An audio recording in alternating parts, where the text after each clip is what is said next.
నమస్తే, welcome to mega debate. నేను ప్రసాద్.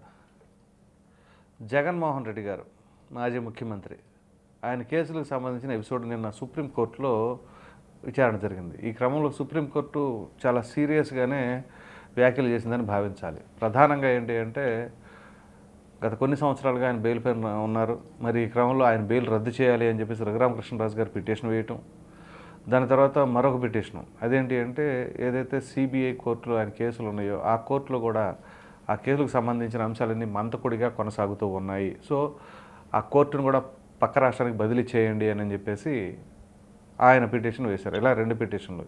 వీటికి సంబంధించి నిన్న సుప్రీంకోర్టులో వాదనలు జరిగాయి. సుప్రీంకోర్టు అయితే మాత్రం చాలా తీవ్రంగానే వ్యాఖ్యలు చేసినట్లుగా భావించాలి. ఎందుకంటే సిబిఐ కోర్టులో కానీ, హైకోర్టులో కానీ, సుప్రీంకోర్టులో కానీ మొత్తం ఎన్ని కేసులు ఉన్నాయి ఏంటి, ఒక పట్టిక తయారు చేయండి అని చెప్పేసి చాలా గట్టిగానే ఆదేశాలు జారీ చేశారు.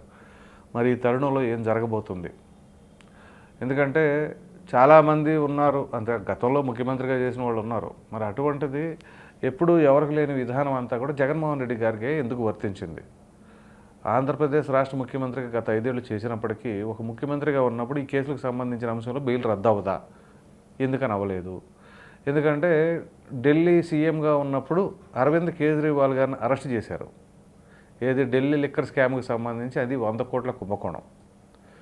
మరి అప్పటి ప్రతిపక్షం అంటే జగన్మోహన్ రెడ్డి గారు అధికారంలో ఉన్నాక ప్రతిపక్షంగా ఉన్న టీడీపీ కావచ్చు, జనసేన కావచ్చు, వాళ్ళు అనేక రకాలైన వ్యాఖ్యలు చేశారు. అన్ని వేల కోట్లు, ఇన్ని లక్షల కోట్లు, అది ఇది అని చెప్పేసి. ఆఫ్కోర్స్ ఛార్జ్షీట్ కూడా నమోదు అయ్యిందనుకోండి, సిబిఐ ఈడీ ఛార్జ్షీట్లు కూడా నమోదు చేసి ఉంది. సరే, ఎంతో కొంత అక్కడ ఛార్జ్షీట్ అయితే నమోదయ్యి ఉంది. మరి అన్ని సంవత్సరాలు బెయిల్ ఎలా ఇస్తారు అనేది ఇక్కడ పెద్ద ప్రశ్న. సో ఈ తరుణంలో నిన్న ఏదైతే సుప్రీంకోర్టు వ్యాఖ్యలు చేసిందో దానిపైన ఈరోజు మనం చర్చ జరపబోతున్నాము. చర్చలో మనతో పాల్గొనబోతున్న వారు సయ్యద్ రఫీ గారు, తెలుగుదేశం పార్టీ అధికార ప్రతినిధి, అలాగే హేమకుమార్ గారు, జనసేన పార్టీ అధికార ప్రతినిధి, కారుమంచి రమేష్ గారు, వైసీపీ అధికార ప్రతినిధి. మరి కొద్దిసేపట్లో రాజకీయ విశ్లేషకులు కూడా జాయిన్ అవబోతున్నారు. సో ముందుగా రమేష్ గారు మీరు మాట్లాడతారా, తర్వాత మాట్లాడతారా? వాళ్ళందరూ మాట్లాడిన తర్వాత మాట్లాడతాను సార్. వాళ్ళు మా మీద బాణాలు వేస్తారు కదా. రైట్. రఫీ గారు నమస్తే అండి. నమస్తే అండి. సో ఏదైతే మాజీ ముఖ్యమంత్రి జగన్మోహన్ రెడ్డి గారికి సంబంధించిన ఎపిసోడ్ నిన్న సుప్రీంకోర్టులో వచ్చింది, మీకు తెలిసే ఉంటుంది. తెలియకుండా ఎందుకు ఉంటుంది, మీరు 24 గంటలు అన్నీ మానిటర్ చేస్తూ ఉంటారు కాబట్టి. సో ఏం జరగబోతుంది అంటున్నారు? ఏం జరుగుతుందంటే ఏం జరగదు సార్. ఏం జరుగుతుంది? 13-14 సంవత్సరాల నుండి ఏం జరిగిందో ఇంకో 10 సంవత్సరాల వరకు కూడా అది ఏం జరగదు.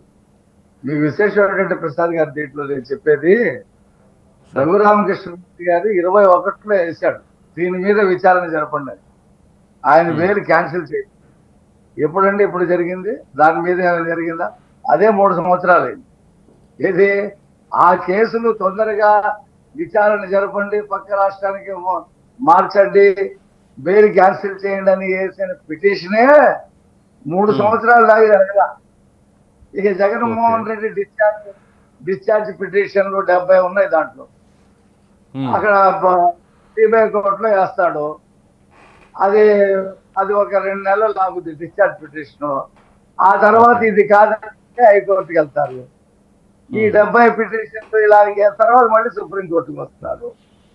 ఇలాగే జరుగుద్ది. సిబిఐ జగన్మోహన్ రెడ్డి ఏం చెప్తే చేస్తారు. అదే ఇందాక మీరు చెప్పారు కదా, ఢిల్లీ సీఎం కేజ్రీవాల్ మాత్రం 100 కోట్లకి జైల్లో పెట్టేస్తారు 8 నెలలు. డిప్యూటీ సీఎంను కూడా పెట్టేశారు జైల్లో. ఇక్కడ మాత్రం డిశ్చార్జ్ పిటిషన్లు పోవు, బెయిల్ క్యాన్సిల్ కాదు, పక్క రాష్ట్రానికి వెళ్ళదు, వెళ్ళినా అంతే, ఏ లేదు. ఇవాళ భారతదేశ న్యాయ వ్యవస్థ, నేను డైరెక్ట్గా చెప్తున్నా, సిగ్గులో తలవంచుకోవాలా. ఒక వ్యక్తి కేసు 14 సంవత్సరాలు ఇంకా అసలు కనీసం ఇది ట్రైలింగ్కి రాలేదంటే ఎంతమంది సుప్రీంకోర్టు జడ్జీలు రిటైర్డ్ అయిపోయారండి, ఎంతమంది హైకోర్టు చీఫ్ జస్టిస్ రిటైర్డ్ అయిపోయారు, ఈ కేసు వాదిస్తున్న సిబిఐ కోర్టులో ఎంతమంది రిటైర్డ్ అయిపోయారు, హైకోర్టులో ఎంతమంది రిటైర్డ్ అయిపోయారు. వాళ్ళు రిటైర్డ్ అవుతూనే ఉంటారు, కొత్త వాళ్ళు వస్తారు, మేము మళ్ళీ మొదటి నుంచి వినాలంటారు. వాళ్ళు రిటైర్డ్ అయిపోతారు, వెళ్ళిపోతారు, అంతే. ఏమీ జరగదు. ధనం జగత్ మూలం అండి. ఇక అసలు దాని ముందు ఈ దేశంలో ఏది పని చేయదు.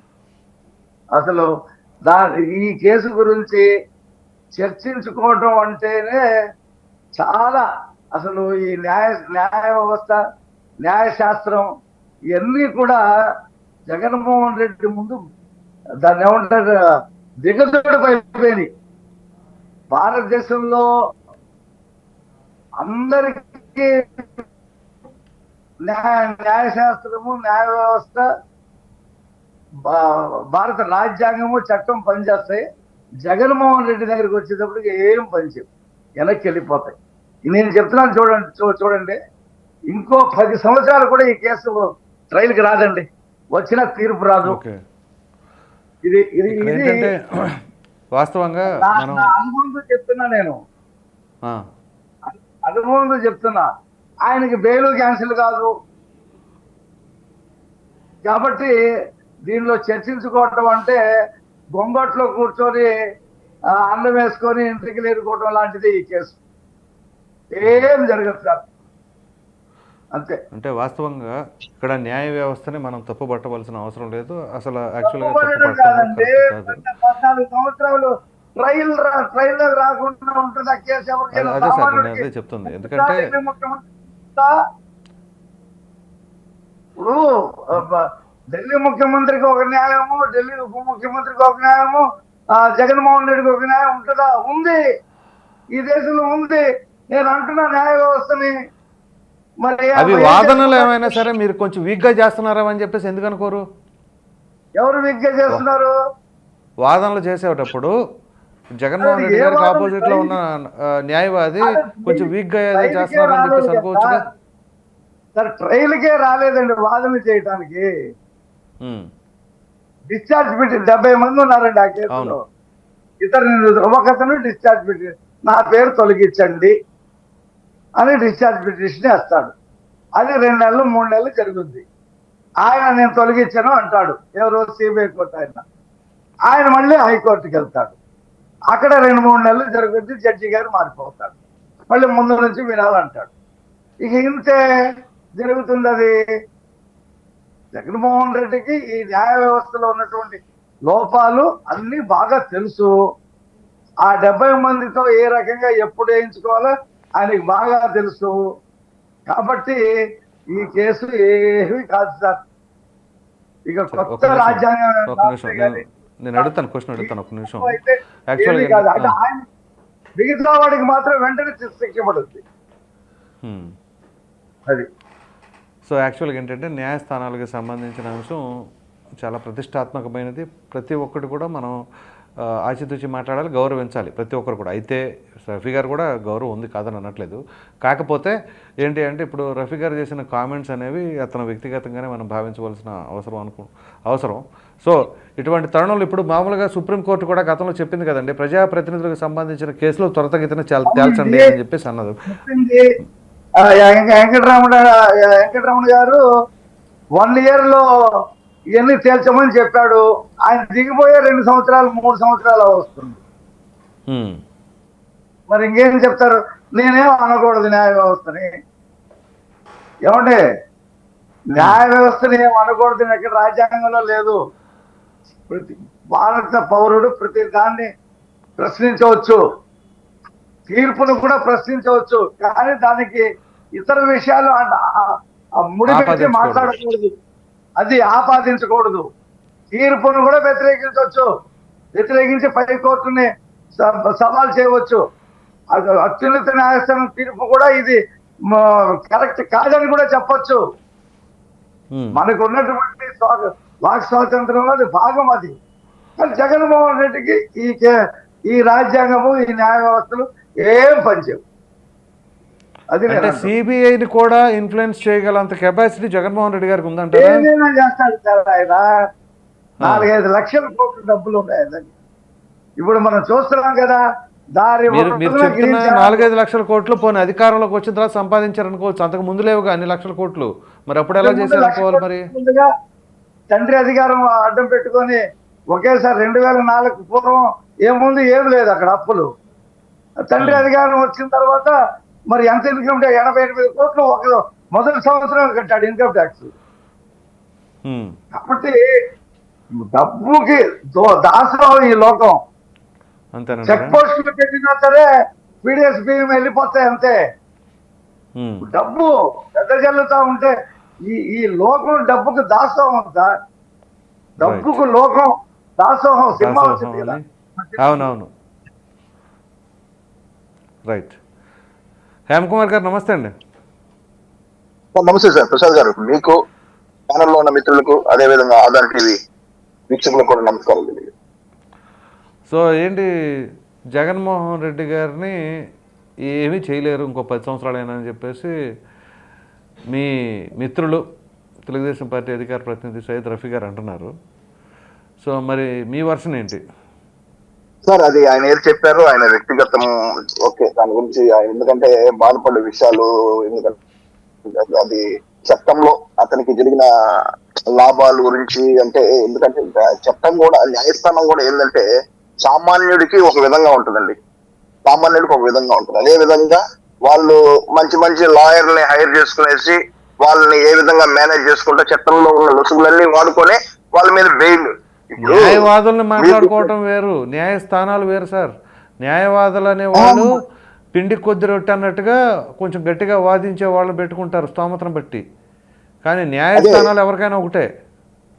న్యాయస్థానాలు ఒకటే సార్, కానీ నేను కూడా అదే చెప్తున్నాను సార్. అది జగన్ మోహన్ రెడ్డి గారు ఏం మేనేజ్ చేస్తున్నారో ఆ విషయం అయితే మాకు కూడా అర్థం కావట్లేదు వాస్తవంగానే. ఎందుకంటే గతంలో కూడా లాలూ ప్రసాద్ యాదవ్ గారిని కూడా ఆయన సీఎం గా ఉన్నప్పుడే ఆయన అరెస్ట్ చేశారు ఆ రోజు. అదే విధంగా జయలలిత గారు, తమిళనాడులో జయలలిత గారు కూడా ఆమె సీఎం గా ఉన్నప్పుడే ఆమెను అరెస్ట్ చేశారు. ఇదే విధంగా ఈ కేసుల్లో, ఈడీ కేసుల్లో ఆమెను అరెస్ట్ చేశారు. సో ఇలాంటివి జరిగినప్పుడు మరి జగన్మోహన్ రెడ్డి గారికి ఈ చట్టాలు వర్తించవా? మరి ఇప్పుడైతే కేసుల గురించి అన్ని వెరిఫై చేస్తున్నారు, దాని మీద ఏం చేయాలో తొందరగా చర్యలు తీసుకోవాలనేసరికి కోర్టు నుంచే వచ్చింది దీనికి. సో దీన్ని కొద్దిగా అదే నాకు ఆయన ఏం మేనేజ్ చేస్తున్న విషయం కూడా నాకు కూడా అర్థం కాలేదు సార్. గతంలో ఆయన 16 నెలలు జైల్లో ఉండి వచ్చినప్పుడు, అప్పుడు జైల్లో నుంచి రాగానే ఆయన ఏదో దేశానికి స్వతంత్రం తీసుకొచ్చినట్టు ఆ రోజు అంత పెద్ద సెలబ్రేషన్ చేశారు. అదే విధంగా మళ్ళా తర్వాత సార్ ఒక సామాన్యుడు వార్డు మెంబర్ కూడా సార్, వార్డు మెంబర్ ని చట్టం కేసులు ఉంటే అతను క్యాండిడేట్ గా ఎలిజిబుల్ లేదు సార్. చట్టాలు నిజంగా కొద్దిగా స్ట్రాంగ్ అవ్వాల్సిన విషయం వాస్తవం సార్. ఎందుకంటే ఎవరెవరి మీద ఇలాంటి ఈడీ కేసులు కానీ మనీ లాండరింగ్ కేసులు కానీ ఇలాంటివి ఉన్నప్పుడు ఖచ్చితంగా ఇవి కేసులు సార్. ఇప్పుడు ఒక రాజకీయంగా ఇప్పుడు ప్రతిపక్షం మీద, అంటే పాలక పక్షం మీద ప్రతిపక్షంలో ఉన్నప్పుడు పోరాడినప్పుడు కేసులు ఏంటంటే అది ప్రజా సమస్యల మీద పోరాడింది. ఇది ఏదైతే ఈడీ కేసులు ఉన్నాయో అది వాళ్ళు పదవుల్లో అడ్డు పెట్టుకుని అక్రమార్జన సంపాదించిన కేసులు. అవైతే ఖచ్చితంగా కేసులుగా తీసుకోవాలి. దాన్ని 6093 కేసు నెంబర్ కూడా అలర్ట్ చేశారు. అలాంటి కేసుల్ని కొద్దిగా ఖచ్చితంగా సీరియస్ తీసుకోవాలి. మరి జగన్మోహన్ రెడ్డి గారి విషయంలో ఎందుకు ఇంత న్యాయస్థానం కానీ కోర్టులు కానీ ఎందుకు జాప్యం చేస్తుందో, మరి ఈడీ వాళ్ళు అంత కరెక్ట్ గా వాళ్ళు ఏమన్నా సాక్ష్యాలు ప్రొడ్యూస్ చేయలేకపోయారా? ఒకవేళ నాకు కూడా ఒక్కొక్కసారి అనిపిస్తుంది, పాపం జగన్మోహన్ రెడ్డి గారు నిర్దోషేమో, ఆయన అనవసరంగా అరెస్ట్ చేసి 16 నెలలు జైల్లో పెట్టారు, దీని మీద ఆయన షూట్ వేస్తే ఈడీ దీని మీద షూట్ వేస్తే ఎంత బాగుంటుందో, ఆయనకి కూడా నష్టపరిహారం, పరువు నష్టం దావా ఇలా కూడా వస్తాయి. మరి ఈడీ వాళ్ళు చర్యలు తీసుకోవట్లేదంటే అక్కడ కేసులు అంత బలంగా లేవేమో, సాక్ష్యాధారాలు లేవేమో. ఖచ్చితంగా సార్. ఇప్పుడు ఆయన్నే రాష్ట్ర ప్రజలు 151 సీట్లు ఇచ్చి బలంగా గెలిపించారంటే ఆయన మీద పాపం కేసులు లేకుండా ఆయన్ని రాష్ట్ర ప్రజలే ఒప్పుకున్నారు, ఆయన మీద ఏం కేసులు లేవన్న పరిస్థితి. కానీ ఈ రోజు ఆయన ఎప్పుడైతే కోర్టుకు వెళ్ళి ఈడీ మరి ఏం చేస్తుంది? ఆయన సీఎం కావచ్చు, ఎవరైనా కావచ్చు, ఈడీ గతంలో కాంగ్రెస్ గవర్నమెంట్ ఉండేటప్పుడు తప్పు చేసిన వాళ్ళు ఎంతమంది ప్రధానమంత్రులు మారారు కాంగ్రెస్ గవర్నమెంట్ లో. గతంలో చాలా 2004 ముందుగా కాంగ్రెస్ పార్టీ ఆనవాయితీ ఏంటంటే 2004 ముందు ప్రధాన మంత్రులు మారుతారు, రాష్ట్రంలో ముఖ్యమంత్రులకి సీల్ కవర్ ఇచ్చి మారుస్తారు. అలాంటి చర్యలన్నీ ఉన్నప్పుడు బట్ ఈ కేసు ఇంత స్ట్రాంగ్ కేసు ఉన్నది. దాదాపు 47,000 కోట్లు ఆయన ఆస్తులు సీజ్ చేశారు. అంటే తప్పు జరిగిందనేసనే కదా అర్థం. ఆ రోజు రాజశేఖర్ రెడ్డి గారి అఫిడవిటీలో ఏమిచ్చారంటే కనీసం బంజారాహిల్స్ జూబ్లీ హిల్స్ లో వాళ్ళకున్న బంగారం కూడా తాకట్టు పెట్టారనే ఉద్దేశం ఆ స్థితిలో ఉన్న పరిస్థితుల్లో 2004 రాజశేఖర రెడ్డి గారు ముఖ్యమంత్రి అవడంతో రాజశేఖర రెడ్డి గారి ముఖ్యమంత్రి తనయుడు ఏ విధంగా అక్రమార్జన కేసులని అక్రమార్జన సంపాదించారనే అది రుజువైనప్పుడు వాస్తవమే కదా, మనకు అఫిడవిట్లు కనబడుతుంది కదా సార్. 2004లో రాజశేఖర రెడ్డి గారు ఏమి ఇచ్చారు, వాళ్ళ ఇంట్లో పిల్లల మీద కూడా వాళ్ళు ఏంటంటే వాళ్ళ మీద డబ్బులు ఏమేమి ఆస్తులు ఉన్నాయని కూడా అఫిడవిట్లు ఇచ్చారు. అదే విధంగా 2009 వచ్చేసరికి వాళ్ళ ఆస్తులు ఏ విధంగా పెరిగిపోయినాయి. సామాన్యుడు మానవులు ఉన్నారు, మరి ఏ విధంగా వాళ్ళకి కూడా ఒక చిన్న ఐడియా ఇస్తే వాళ్ళు కూడా కోటీశ్వరులు లేదా లక్షాధికారులు అవ్వడానికి కూడా అవకాశం ఉంటది. కానీ ఈ ఇంతాక రఫీ గారు చెప్పినట్టు కూడా నేను ఒక్కొక్కసారి ఏకీభవిస్తుంది. మరి చట్టము ఏం చేస్తుంది, న్యాయస్థానాలు ఏం చేస్తుంది, తప్పు చేసినోడు శిక్ష చేయాల్సిన బాధ్యత ఉందా? చిన్న పిట్ ప్యాకెట్ అండి, పిట్ ప్యాకెట్ చేసినోడికే వాడిని జైల్లో వేసి ఇంకా ఎక్కడెక్కడ కేసులు 1-2 కేసులు బనాయించి వాడిని కోర్టులో సరెండర్ చేస్తారు. ఆడికి కేసులు అంటే లేనోడికి ఒక చట్టము, ఉన్నోడికి ఒక చట్టమా? ఇది నేను పార్టీలకు అతీతంగా మాట్లాడుతున్నా. ఇది నా యొక్క సొంత ఆలోచన. ఐ మీన్ నాకు సొంతంగా మీరు వ్యక్తిగతంగా మాట్లాడుతున్నారు, ఛానల్ కానీ పార్టీకి కానీ ఎటువంటి సంబంధం లేకుండా చెప్తున్నారు. పార్టీకి కానీ ఎటువంటి సంబంధం లేదు. నిజంగానే నేను ఇంతకు చెప్పిన విధంగానే మన జగన్మోహన్ రెడ్డి గారు పాపం నిజంగానే ఆయన తప్పు చేయలేదేమో, ఆయన కానీ నిజంగా తప్పు చేయకపోతే ఎవరైతే కేసులు వేశారో వాళ్ళ మీద ఖచ్చితంగా పరువు నష్టం దావా చేసి ఆయనకి జరిగిన నష్టాన్ని వాళ్ళ దగ్గర నుంచి వసూలు చేయాల్సిన బాధ్యత ఉంది. కానీ ఈడీ మీద కూడా అప్పుడు ఆయన పరువు నష్టం దావా ఈడీ మీద కూడా వేయాలి. ఆయన మీద కేసులు వేసిన వాళ్ళే కాదు, ఈడీ మీద కూడా కేసేసి ఎందుకు నన్ను అక్రమంగా అరెస్ట్ చేశారు 16 నెలలు అనేసి దాని మీద కూడా కేసులు వేసి అతను దాని మీద షూట్ వేయాల్సిందే. ఎందుకంటే ఒకరికి ఒక న్యాయం, ఇంకొకరికి న్యాయం ఉండాల్సిన పరిస్థితి. ఎందుకంటే భారత రాజ్యాంగం అందరికీ ఒకే న్యాయం, అందరికీ ఒకే చట్టం అనేది ఉందండి. కానీ ఇందాక కూడా వేరే మాట్లాడినట్టు కూడా లోవర్ క్యాడర్ కి ఎక్కడైతే రాజకీయాల్లో ఉన్నప్పుడు బయట వదిలేద్దాం, చిన్న చిన్న దొంగతనాలు వాళ్ళ వీళ్ళు అనేది పక్కన వదిలేస్తాము. లో క్యాడర్ లో ఉన్న వాళ్ళు ఏదైనా చిన్న తప్పు చేసినా కూడా ఇమ్మీడియట్ అరెస్ట్ చేసే పరిస్థితులు కనబడుతున్నాయి. కానీ అది హై క్యాడర్ లో ఉన్న అంటే డబ్బులు ఉన్న వాళ్ళకి ఒక చట్టం, డబ్బు లేని వాళ్ళకి. ఇప్పుడు రామ్ గోపాల్ వర్మ అరెస్ట్ కాలేదంటే ఎవరిని హైడ్ చేశారు? లాయర్ని. ఆ కింద అతను పెట్టిన పోస్టులు వాస్తవమే కదా, అతను ఎవరెవరిని పోస్టులు పెట్టారు.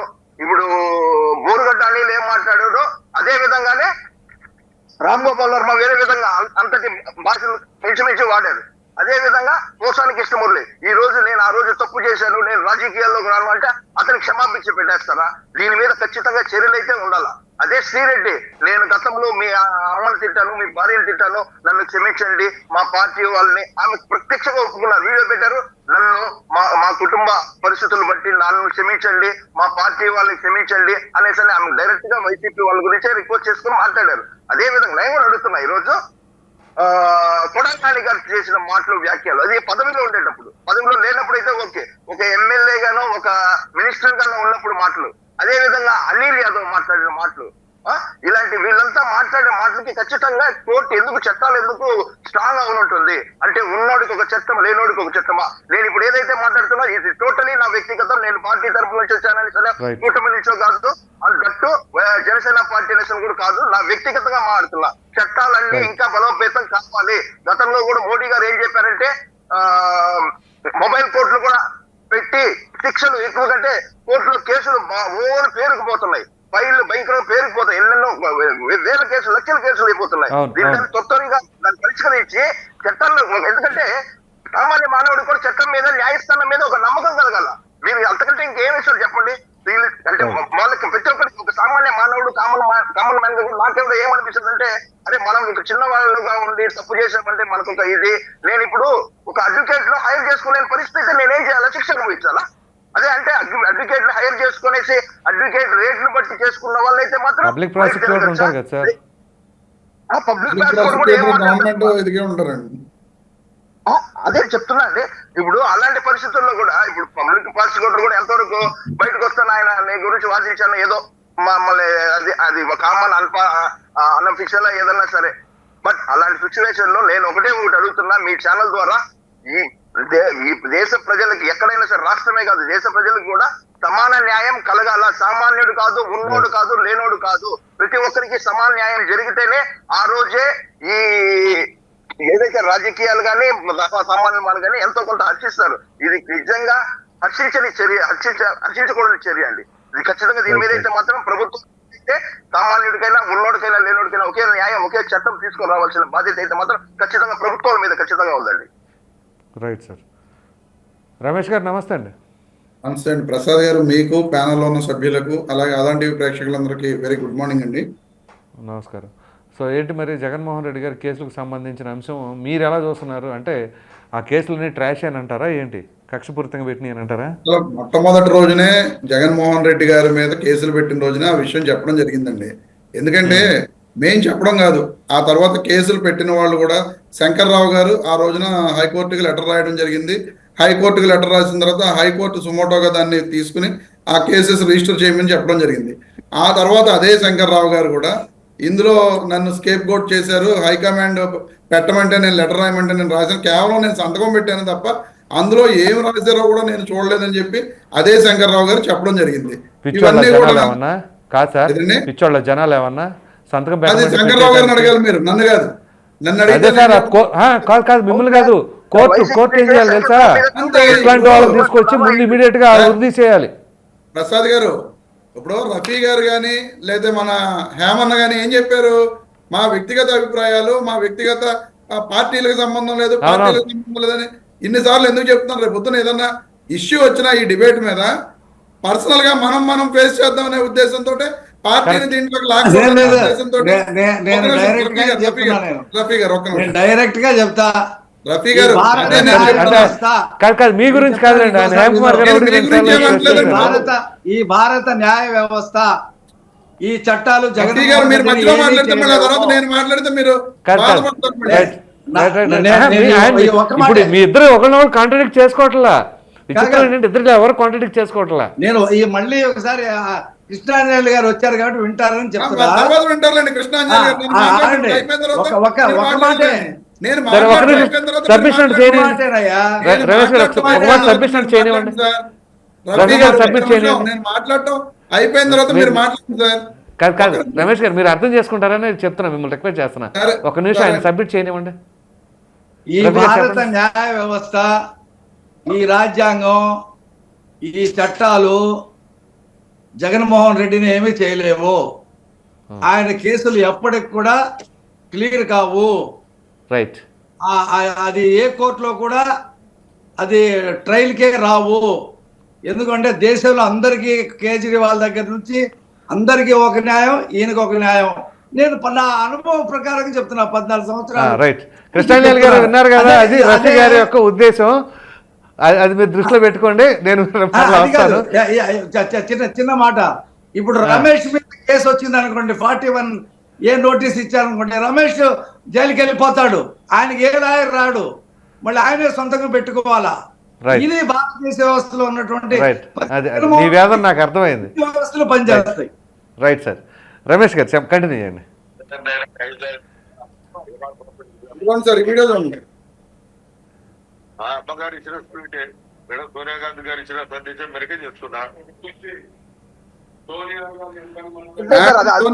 అదే సార్ నేను అనేది ఏంటంటే రమేష్ గారు, హేమ గారు ఒక్క నిమిషం, మీరందరూ మళ్ళీ నాకు అడ్డం వచ్చేస్తే నేనేం చెప్పలేను. ఎవరు అంటారు? నేను అర్థం కాలే మీకు, మీరు చెప్తున్నా నేను అలాంటి వాదన చేసిన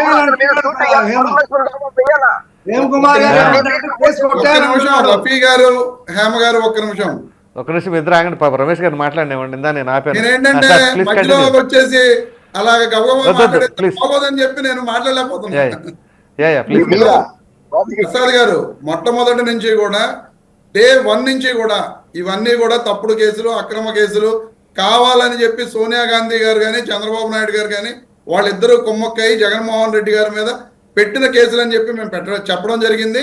ఆ రోజునే మేము చెప్పాం, ఏ రోజైనా సరే ఈ కేసెస్ లో జగన్మోహన్ రెడ్డి గారు కడిగిన ముత్యంలా బయటకు వస్తారని చెప్పి కూడా మేము చెప్పడం జరిగింది. ఇంకా ఆ విషయంలో అయితే ఈ రోజుకి అదే స్టాండ్ మీద ఉన్నాం, ఎప్పుడూ ఇదే స్టాండ్ మీద ఉంటాం. ఎందుకంటే జగన్మోహన్ రెడ్డి గారు ఎక్కడ కూడా తప్పు చేయలేదు, ఏ విధమైన ఇది చేయలేదు. ఇక మన రఫీ అన్న గారు కానీ హేమన్న గారు కానీ చెప్పడం జరిగింది, 2004 ముందున్న జగన్మోహన్ రెడ్డి గారి ఆస్తులు ఎంత, లేదా రాజశేఖర రెడ్డి గారి ఆస్తులు ఎంత అని చెప్పి.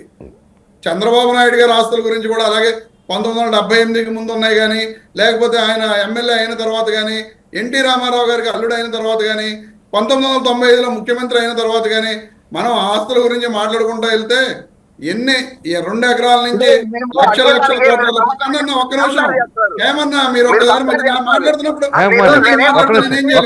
నేను అడుగుతాను సార్. హ్యాంగ్మార్ గారు ఆయన మధ్యలో ఇంటరప్ట్ చేయకూడదు. ఆయన ఫ్లో పోకుండా ఆయన చెప్పిన తర్వాత నేను క్వశ్చన్ అడుగుతా.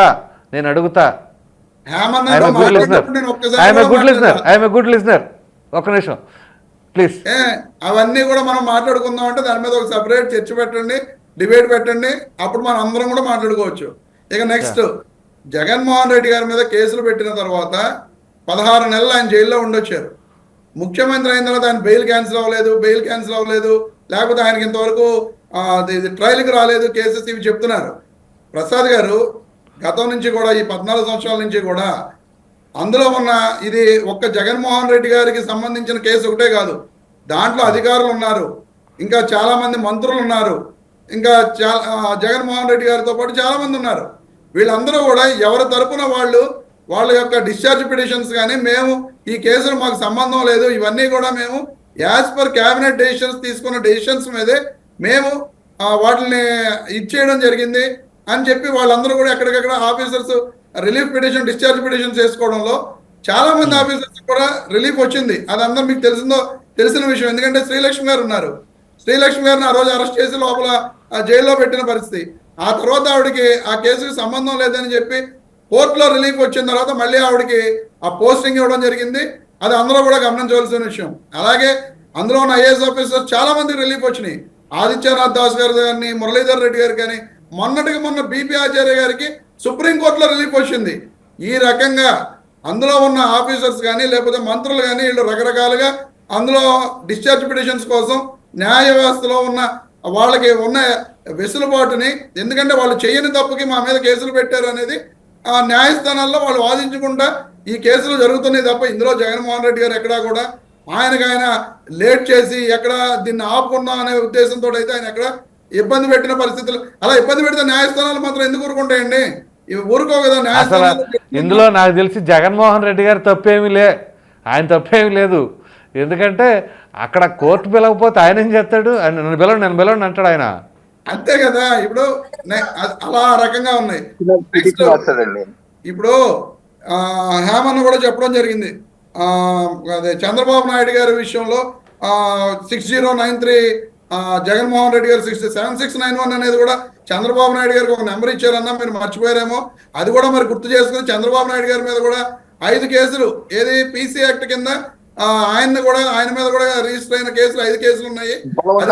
తెలుసో తెలీదు అని చెప్పి నేను చెబుతున్నాను. ఎందుకంటే చంద్రబాబు నాయుడు గారికి కూడా ఒక నెంబర్ ఇచ్చారన్న 7691. జగన్మోహన్ రెడ్డి గారికి ఇచ్చారంటే కదా కాదు, బాబు గారు నెంబర్ అలాట్ చేయాలి, దట్స్ టార్గెట్ కాదండి. స్పెసిఫిక్ గా హేమన్న జగన్మోహన్ రెడ్డి గారికి 6093 అనే నెంబర్ ఇచ్చారు అని అంటే చంద్రబాబు నాయుడు గారి వాళ్ళ కూటమిలో పార్ట్నర్ అయిన ఇలా నాయకుడు, ఇలా ప్రభుత్వాన్ని నడుపుతున్న ముఖ్యమంత్రి గారు. వాళ్ళ ప్రభుత్వం కాదు, ఆంధ్రప్రదేశ్ ప్రభుత్వం అండి. వాళ్ళ ప్రభుత్వం ఇలా ప్రభుత్వం ఏంటి సార్? రాష్ట్ర ప్రభుత్వం. ఆంధ్రప్రదేశ్ ప్రభుత్వాన్ని నడుపుతున్న కూటమి ప్రభుత్వానికి ముఖ్యమంత్రి ఆయనకి కూడా మీకు మాకు అందరికి మీకు ఇష్టం ఉన్నా లేకపోయినా ఆయన మనకు ముఖ్యమంత్రి. అందుకే చెప్తున్నాను సార్, మన ముఖ్యమంత్రి గారు, ఆంధ్రప్రదేశ్ ప్రభుత్వ ముఖ్యమంత్రి గారు చంద్రబాబు నాయుడు గారికి కూడా ఆయన మీద ఉన్న కేసుల్లో 7691 అనే ఒక నెంబర్ కూడా ఇచ్చారన్న హేమన్న. అది కూడా కొంచెం మీరు తెలుసుకోవాలని చెప్పి నేను కోరుతున్నాను. అయితే నాదొక డౌట్ రమేష్ గారు, నాదొక డౌట్ అడగమంటారా? అడగండి సార్ ప్రసాద్ గారు. మీరు ఇందాక అన్నారు జగన్మోహన్ రెడ్డి గారి ఆస్తులు ఎలా వచ్చినాయి అని చెప్పేసి వాళ్ళు అడిగారు. మరి అలాగైతే చంద్రబాబు నాయుడు గారి ఆస్తులు ఎలా వచ్చినాయి అని కూడా అడగాలి అని అంటున్నారు. ఓకే, జగన్మోహన్ రెడ్డి గారి ఆస్తులకు సంబంధించిన క్వశ్చన్ వచ్చినప్పుడు చంద్రబాబు నాయుడు గారి ఆస్తులకు సంబంధించిన క్వశ్చన్ అడిగితే ఆన్సర్ వచ్చేసిద్దా? అదే చెప్తున్నా. ఇప్పుడు వీళ్ళు అడిగేస్తే జగన్మోహన్ రెడ్డి గారి ఆస్తులు 2004 అది కూడా సపరేట్ గా అడుగుదాం, అది కూడా సపరేట్ గా అడుగుదాం. ఇప్పుడు డిబేట్ ఎవరి మీద? ఒక నిమిషం రఫీ గారు, ఒక నిమిషం. ఎందుకంటే డిబేట్ జరుగుతుంది దేని మీద? నిన్న జగన్మోహన్ రెడ్డి గారి సుప్రీంకోర్టు మాట్లాడింది కాబట్టి ఆ ఎపిసోడ్లో ఇక్కడ జగన్మోహన్ రెడ్డి గారి ఆస్తుల గురించి చర్చకు వచ్చింది. అప్పుడు చంద్రబాబు నాయుడు గారి ఆస్తుల గురించి అడిగితే ఇక్కడ జగన్మోహన్ రెడ్డి గారికి సంబంధించిన ఆన్సర్ ఎలా వస్తుంది? కోర్టులో కూడా ఇలాగ వాదిస్తారా? ఇప్పుడు దాని గురించి సపరేట్ చర్చ పెట్టండి. నేనేం వాళ్ళని ఖండించట్లేదు. వాటి గురించి మాట్లాడుకుందాం అంటే మీరు సపరేట్ చర్చ పెట్టండి.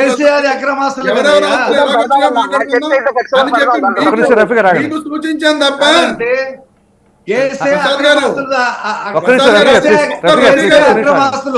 ఇప్పుడు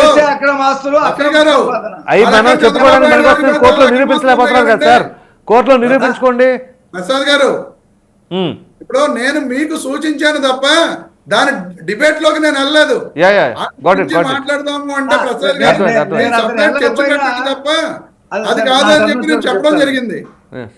ఈ రకంగా ఆ రోజు నుంచి కూడా 2011 నుంచి సోనియా గాంధీ చంద్రబాబు నాయుడు గారు కుమ్మక్కయ్యి జగన్మోహన్ రెడ్డి గారి మీద పెట్టిన కేసులు తప్ప ఈ కేసుల్లో ఎటువంటి ఎక్కడో దాకా, ఎందుకంటే వీళ్ళు లక్షల కోట్లు అని చెప్పి చెప్పడం జరిగింది. ఈ రోజున అదే హేమకుమార్ గారు 43,000 కోట్ల ఆస్తులు అంటున్నారు. కానీ కేంద్ర ప్రభుత్వం సిబిఐ కట్టిన కేసెస్ యొక్క టోటల్ ఎంత కరప్షన్ తెలుసా సార్? 1172 కోట్లు మాత్రమే. ఆ 1172 కోట్లలో 8 కేసుల్లో ఆల్రెడీ రిలీఫ్ వచ్చింది, అధికారులకు కానీ మిగతా వాళ్ళకి కానీ రిలీఫ్ వచ్చింది. అందులో 850 కోట్ల రూపాయలకు సంబంధించిన ఆస్తులు కూడా మన అవి కూడా రిలీఫ్ పొందినాయి. ఇంకా అయితే రమేష్ గారు వైఎస్ వివేకానంద రెడ్డి గారి హత్య కేసుకు సంబంధించిన ఎపిసోడ్ లో సిబిఐకి జగన్మోహన్ రెడ్డి గారికి ఉన్న సాన్నిహిత్యం ఏంటండి? వైఎస్ జగన్మోహన్ ఇప్పుడు ఇది ఆస్తుల కేసా సార్, వివేకానంద రెడ్డి గారి కేసు అంటారా? అన్ని కేసులకు సంబంధించింది ఉంది ఇక్కడ ఎపిసోడ్. అలాంటప్పుడు చంద్రబాబు నాయుడు గారి కేసుల గురించి కూడా మనం మాట్లాడుకోవాలి. ఇక్కడ మన జగన్మోహన్ రెడ్డి గారి ఎపిసోడ్ సార్, చంద్రబాబు నాయుడు గారి కేసు గురించి మాట్లాడదాం. ఇప్పుడు చంద్రబాబు నాయుడు గారి కేసుకు సంబంధించి కోర్టులో ఏదైనా సరే వివేకానంద రెడ్డి గారి కేసు గురించి సుప్రీంకోర్టు నిన్న మాట్లాడలేదు కదండి. ఓన్లీ సిబిఐ గురించి వచ్చింది కదా. ఎందుకు అడుగుతున్నానంటే రఫీ గారు అన్నారు సిబిఐ వాళ్ళు కూడా పెద్దగా ఆసక్తి చూపట్లేదు జగన్మోహన్ రెడ్డి గారి కేసుల విషయంలో కుమ్మక్కయ్యారని చెప్పేసి అన్నారు కదా. అందుకు నేను ఈ క్వశ్చన్ రైజ్ చేశాను.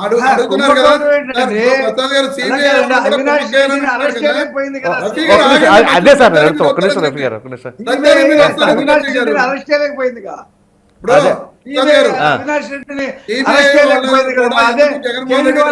ఆయన చెబితే నేను అడుగుతాను సార్. నెక్స్ట్ క్వశ్చన్ మీరే ముందే తొందరపడుతున్నారు రఫీ గారు. రమేష్ గారు చెప్పండి ఏంటంటున్నారు? సిబిఐ వాళ్ళు కూడా ఎందుకు పట్టించుకోవట్లేదు జగన్మోహన్ రెడ్డి గారి కేసు అని మీరు అడుగుతున్నారు కదా. పోనీ రఫీ గారు అడిగారు కదా. కేంద్ర ప్రభుత్వంలో ఉన్న ప్రభుత్వం ఎవరిదండి? ఎన్డీఏ కూటమి ప్రభుత్వం. ఈ రోజున ఆ ప్రభుత్వం ఎవరి మూలంగా నడుస్తుందండి?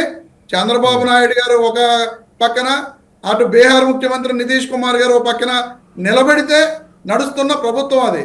మరి ఇదే కూటమి ప్రభుత్వం అక్కడ అధికారంలో ఉన్నప్పుడు సిబిఐ అనేది జగన్మోహన్ రెడ్డి గారు చెప్పినట్టు వింటది అని వీళ్ళు చెప్పేస్తే నమ్మడం అంటే ఇంతకంటే ఏం లేదు సార్. అనుమానం ఏంటంటేనండి, ఒక్క నిమిషం సార్. అనుమానం ఏంటంటే ఏ రాష్ట్రంలో ఎప్పుడూ జరగనిది సిబిఐ అధికారుల పైన రాష్ట్ర పోలీసులు కేసు పెట్టారు చూసారా? అది ఒక వింత పని. ఎక్కడైనా ఉందా? ఎస్పీ రామచంద్ర పైన కూడా కేసు నమోదు చేశారుగా. ఏ కేసులోనైనా నరికి చంపిన వ్యక్తి అప్రూవర్ గా మారిపోయి ఇదంతా కూడా వాళ్లే చేశారు అని ఒక వ్యక్తిని అప్రూవర్ గా చేసుకుని ఒక కథ అల్లేసి దాన్ని దస్తగిరి అనే వ్యక్తి మీరు చెప్తుంది కరెక్ట్ అనుకుంది. అది కూడా మీరు చెప్తుంది కరెక్ట్. ఒక నిమిషం కాదు, అది కూడా మీరు చెప్పింది కరెక్ట్ అనుకుందాం. పోనీ ఏదైతే విశ్వభారతి హాస్పిటల్ దగ్గర అవినాష్ రెడ్డి గారి తల్లికి ట్రీట్మెంట్ జరుగుతుందన్న తరుణంలో సిబిఐ అధికారులు అక్కడికి వెళ్ళినప్పుడు మరి రాష్ట్ర పోలీస్ శాఖ ఎందుకని చేతులు ఎత్తేసిందండి మేమేం చేయలేమని? అవును సార్. ఇప్పుడు సిబిఐ అధికారులు అక్కడ సిబిఐ సెంట్రల్ గవర్నమెంట్ నుంచి పోలీసులు రప్పించుకోవచ్చు కదా. ఇప్పుడు రాష్ట్ర ప్రభుత్వం అంటే రాష్ట్రంలో ఉన్న పోలీసులు మాత్రం పని చేయరు, దాన్ని మాత్రం ఆపుతారు. మీరు ముఖ్యమంత్రిగా ఉండి మీరు అధికారంలో ఉన్నప్పుడు అది సెంట్రల్ గవర్నమెంట్ కి సంబంధించిన ఎందుకు చేసుకోలేదు? మరి ఇప్పుడు చెప్తారండి అడ్వకేట్ మీరు చెప్పిన పాయింట్ కి. ప్రసాద్ గారు ఒక్క నిమిషం దయచేసి ఆగండి. కృష్ణానేల్ గారు నమస్తే అండి. కృష్ణానేల్ గారు నమస్తే సార్. ఒక్క నిమిషం రఫీ గారు, కృష్ణానేల్ గారు మాట్లాడుతున్నారు వినండి. ఆయన అడ్వకేట్ కూడాను. సో ఏదైతే ఇందాక నమస్తే సార్. ఏదైతే ఇందాక రఫీ గారు కూడా మీకు సబ్మిషన్ ఇచ్చారు, మీరు రాగానే ఫ్రెష్గా మళ్ళీ కృష్ణానేల్ గారికి వినిపించాలని చెప్పారు. ఒకటి జనసేన అధికార ప్రతినిధి ఏమన్నారంటే జగన్మోహన్ రెడ్డి గారికి సంబంధించిన వ్యవహారంలో ఒకవేళ నిజంగానే ఏమీ జరగకపోతే అంటే ఆయన మీద పాప అనవసరంగా 16 నెలలు జైల్లో పెట్టారు, నేను వ్యక్తిగతంగా చెబుతున్నాను, మరి ఎవరెవరైతే లోపల పెట్టారో వాళ్ళందరి పైన కూడా చర్యలు తీసుకోవాలి, పరువు నష్టం దావా కూడా జగన్మోహన్ రెడ్డి గారు వేయాలని ఆయన చెప్పారు. సో ఇప్పుడు రమేష్ గారు చెప్పింది మీరు విన్నారు. సో యాజ్ అన్ అడ్వకేట్గా ప్లస్ జర్నలిస్ట్గా చెప్పండి సార్. ప్రసాద్ గారు నమస్తే. ప్యానల్ మెంబర్స్ అందరికి కూడా నమస్కారం. నమస్తే సార్. భారతదేశంలో చాలా బలమైనటువంటి చట్టాలు ఉన్నాయి. అయితే ఆ చట్టాలని ఇంప్లిమెంటేషన్ చేసేటువంటి వ్యవస్థల తీరును బట్టే అవి బలహీనంగా మారతాయా మరింత బలంగా ఉంటాయి అనేటువంటి దాని మీద ఆధారపడి ఉంటుంది. ఈ చట్టాలని ఉన్నటువంటి చట్టాల్లో ఉన్న లోపాలని తమకు అనుకూలంగా వినియోగించుకోవాలనేటువంటి ప్రయత్నాలు ఎలాగూ నిందితులు చేస్తానే ఉంటారు, అలాంటి ప్రయత్నాలు చేస్తూనే ఉంటారు. ఇక్కడ కీలకమైనటువంటిది ఏంటంటే జగన్మోహన్ రెడ్డికి సంబంధించినటువంటి అక్రమ ఆస్తులకు సంబంధించినటువంటి కేసుల వ్యవహారము సుప్రీంకోర్టులో నిన్న జరిగినటువంటిది. 3 అంశాలు ఉన్నాయండి దీంట్లో, ప్రధానమైనటువంటి అంశాలు. ఒకటి ఏంటి అంటే ఎందుకు జాప్యం జరుగుతుంది కేసుల విచారణ అనేటువంటిది. అదే ట్రయల్ కోర్టు దగ్గర నుంచి సుప్రీంకోర్టు వరకు ఉన్నటువంటి కేసు, మొత్తం అన్ని కేసుల్లో ఎందుకు జాప్యం జరుగుతుంది ఒకటి. రెండవది ఆ తెలంగాణ రాష్ట్రం నుంచి దాన్ని వేరే రాష్ట్రానికి మార్చాలి అనేటువంటి దాని మీద. మూడో అంశము అతనికి బెయిల్ రద్దు చేయాలి, అతను ఇన్ఫ్లుయెన్స్ చేస్తున్నాడు ఈ కేసులకు సంబంధించినటువంటి సాక్షుల్ని, వాటిని కేసు విచారణ త్వరితగతిన జరగకుండా ఇన్ఫ్లుయెన్స్ చేస్తున్నారు, అతను బెయిల్ రద్దు చేసి జైల్లో పెట్టాలి అనేటువంటి ఈ 3 అంశాల మీద వైఎస్ఆర్ కాంగ్రెస్ పార్టీ ఎంపీగా పనిచేసినటువంటి రామకృష్ణరాజు ఇప్పుడు Telugu Desam party MLA, deputy speaker, ఆయన సుదీర్ఘకాలంగా పోరాటం చేస్తున్నటువంటి పరిస్థితి. సుప్రీంకోర్టు అన్న దాని మీద మరి ఎందుకు ఇలా జరుగుతుంది ఏంటి అనేటువంటి దాని మీద చాలా స్పష్టంగా అసలు మొత్తము అఫిడవిట్ ఇవ్వండి, క్రోనలాజికల్ ఆర్డర్లో ఒక అఫిడవిట్ ఇవ్వండి మీరు అనేటువంటి దాని మీద. అందుకని ఎక్కువ సమయం కూడా కేసు విచారణ వేయాలి. ఈ నెల 13వ తేదీనే మళ్ళీ విచారణ. ఆ లోపల అసలు మొత్తము ఏ కేసులు ఉన్నాయి, ఏ కేసుల్లో ఎప్పుడెప్పుడు విచారణ లేని వ్యవహారం ఏంటి. ఇంకొకటి ఏంటి అని అంటే డిశ్చార్జ్ పిటిషన్స్ సంబంధించినటువంటి విషయంలో కూడా ఎన్ని డిశ్చార్జ్ పిటిషన్స్ వేశారు, ఈ పిటిషన్కి సంబంధించి క్వాష్ పిటిషన్స్కి ఎన్ని వేశారు, అంటే అసలు ఈ కేసు నా మీద వద్దు కొట్టేసేయండి అని కొంతమంది వేస్తారు, దీంట్లో నన్ను ఉపసంహరించండి అని కొంతమంది వేస్తారు, అదే అనేటువంటి దాని మీద ఈ వివరాలు కూడా ఇవ్వమని అడిగింది. ఇవన్నీ ఆలస్యం కావటానికి కారణాలు అవుతున్నాయి అనమాట. ఇప్పుడు ఎవరికి వాళ్ళు వెళ్ళి తలా ఒకళ్ళి నన్ను తొలగించండి, దీంట్లో నాకు సంబంధం లేదు, నా ఎందుకు క్వాష్ చేయండి, అసలు నా మీద కేసు ఎత్తేయండి. ఎందుకంటే నిందితులు చాలా మంది ఉన్నారు దీంట్లో. వాళ్ళందరూ వెళ్ళటం వల్ల ఏమవుతుందంటే కోర్టులు వాటిని విచారించటము సమయం పడుతుంది. ఇది గతంలో సుప్రీంకోర్టులో వాదనల సందర్భంగా ఈ అంశం కూడా వచ్చింది. ఏంటి అని అంటే ఈ డిశ్చార్జ్ పిటిషన్లు ఈ విధంగా వేయటం వెనక కుట్ర కోణం దాగి ఉంది అనేటువంటి అంశానికి కూడా సుప్రీంకోర్టు దృష్టికి తీసుకొచ్చారు. ఏంటి ఎందుకు అని అంటే జాప్యం చేయడం, కేసులు త్వరితగతిన విచారణ జరగకుండా జాప్యం చేయడానికి ఈ డిశ్చార్జ్ పిటిషన్లు వ్యూహాత్మకంగా వేస్తున్నారు. ఇవన్నిటినీ కూడా సుప్రీంకోర్టు ఇప్పుడు పరిగణలోకి తీసుకొని ఒక స్పష్టమైనటువంటి ఆదేశాలు 13వ తేదీన ఇవ్వబోతుంది. 13వ తేదీన ఒక ఆదేశాలు ఇచ్చిన తర్వాత వాటిలో ఇక ట్రయల్ కోర్టు కానివ్వండి, సిబిఐ కోర్టు కానివ్వండి, ప్రజాప్రతినిధుల న్యాయస్థానం కానివ్వండి, అసలు జగన్మోహన్ రెడ్డి మీద ఎన్ని కేసులు ఉన్నాయో వాటికి సంబంధించినటువంటి అన్ని న్యాయస్థానాలు సుప్రీంకోర్టు ఇచ్చినటువంటి ఆదేశాలని పాటించాల్సి ఉంటుంది. ఇక అది మ్యాండేట్. రోజు విచారణకు హాజరవ్వాలి జగన్మోహన్ రెడ్డి, ప్రతిరోజు విచారణ జరగాలి అని ఇచ్చింది అనుకోండి. నాకు జగన్మోహన్ రెడ్డి ఇప్పుడు నాకు పిటిషన్ వేసి నేను ప్రతిపక్ష పార్టీ నాయకుడిగా ఉన్నాను, నాకు మా రమేష్ గారితో మీటింగ్ ఉంది, మేమిద్దరం మాట్లాడుకోవాల్సి ఉంది, నేను కోర్టుకు రావటం కుదరదంటే ఒప్పుకోరు. ఆయన ముఖ్యమంత్రి అవ్వచ్చు, ప్రధానమంత్రి అవ్వచ్చు, ఎవరైనా కావచ్చు, ఏదైనప్పటికీ కూడా కోర్టులో నువ్వు ఆ కోర్టులో మాత్రం నిందితుడు, నేరారోపణలు ఎదుర్కొంటున్నటువంటి నిందితులు మాత్రమే. కాబట్టి కోర్టు ఆదేశాలు జారీ చేసిన తర్వాత కోర్టుకు రావాల్సిందే. ఇప్పుడు వరకు ఉన్నటువంటి దాన్ని అన్నింటినీ వారుకున్నారు జగన్మోహన్ రెడ్డి. కాబట్టి సుప్రీంకోర్టు రేపు పొద్దునిచ్చేటువంటి తీర్పు, ఒక ఆదేశాలు ఈ కోర్టులకు ఇచ్చేటువంటి చాలా కీలకంగా మారబోతున్నాయి. ఇది బహుశా జగన్మోహన్ రెడ్డికి నెగిటివ్ అవుతుందా? చెప్పండి.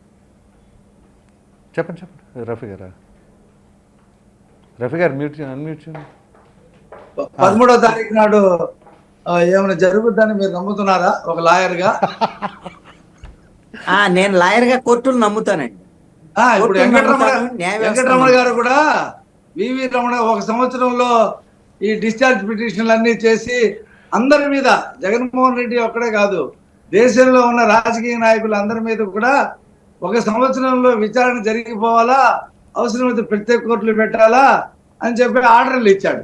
ఆ తర్వాత చంద్రచూడ్ గారు కూడా మళ్ళీ ఆర్డర్ ఇచ్చాడు. ఎక్కడ వేసినా గొంగళి.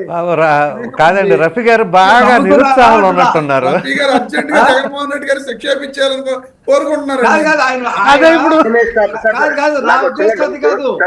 ఆయన ఒక్క నిమిషం కృష్ణారెడ్డి గారు మాట్లాడినండి, మీరు లాయర్లు కూడా మాట్లాడినట్లా. రఫీ గారు ఒక్క నిమిషం ఆగండి సార్ ప్లీజ్. కృష్ణారెడ్డి గారు కంటిన్యూ చేస్తారు. ఎవరిని మాట్లాడారు? ఒక మాట చెప్పనివ్వండి, మధ్యలో రమేష్ వచ్చాడు. చెప్పండి. నేను నేనేం రాలేదండి బాబు, నేను కోరుకుంటున్నానంటే, ఎక్కడ వచ్చాను? జగన్మోహన్ రెడ్డి గారు ఏ తప్పు చేయలా. చంద్రబాబు నాయుడు గారు, సోనియా గాంధీ గారు పెట్టించారు బలవంతంగా.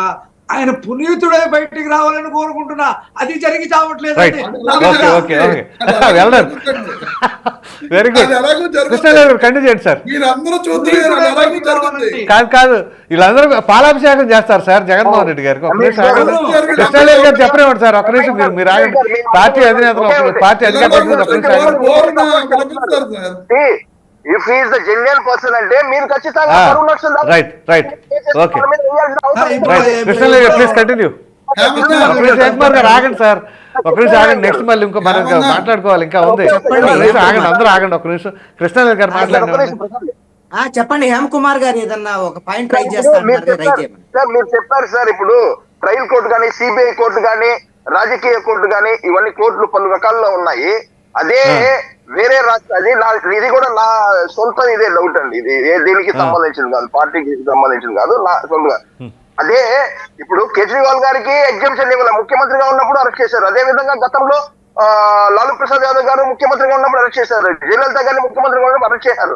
కానీ మన జగన్మోహన్ రెడ్డి గారికి ప్రత్యేక అలాంటి, నేను కోర్టుకు రాలేను, ప్రతి శుక్రవారం నేను కోర్టుకు రావాలంటే ఇంత ఎగ్జామ్షన్ ఎలా వచ్చింది అనేది కదా మీ క్వశ్చన్. రైట్ సార్, ఖచ్చితంగా ఆన్సర్ ఉంది మీకోసం. కృష్ణారెడ్డి గారు చెప్పండి సార్. హేమ కుమార్ గారు, మీ ప్రశ్నకి ఎక్సలెంట్ ఆన్సర్ ఉంది. దీనికి ప్రధానమైనటువంటి నా ప్రశ్న చెప్పండి సార్ ముందు. మీ ప్రశ్నకు కూడా చెప్తారు, మీ ప్రశ్నకు కూడా ఇద్దరు చెప్తారు. హేమ కుమార్ గారు అడిగిన దానికి ఇప్పుడు హేమంత్ సోరెన్, కేజ్రీవాల్, నరేంద్ర మోడీ, అమిత్ షాకి వ్యతిరేకం. జగన్మోహన్ రెడ్డి నరేంద్ర మోడీ, అమిత్ షాకి అత్యంత ఆప్తులు. ఆయనకు ఒక రకంగా దత్తపుత్రుడని నిర్మలా సీతారామన్ అప్పట్లో అవును అన్నారు, చెప్పారు. ఇప్పుడు పవన్ కళ్యాణ్ కూడా నరేంద్ర మోడీ, అమిత్ షా అత్యంత ఆప్తులు. కాబట్టి కాదు, మీరు వెళ్ళి వాళ్ళతో మాట్లాడండి ముందు. జగన్మోహన్ రెడ్డి సంగతి ఆయనతో కొంచెం దూరంగా వెళ్ళండి. జగన్మోహన్ రెడ్డి సంబంధించినటువంటి కేజ్రీవాల్ లాగా, హేమంత్ సోరెన్ లాగా చూడండి అని పవన్ కళ్యాణ్ వెళ్ళి మాట్లాడితే పరిష్కారం అయిపోయింది. ఇది సరిపోయిందా హేమంత్ కుమార్ గారు? రఫీ గారు దానికి చెప్పండి.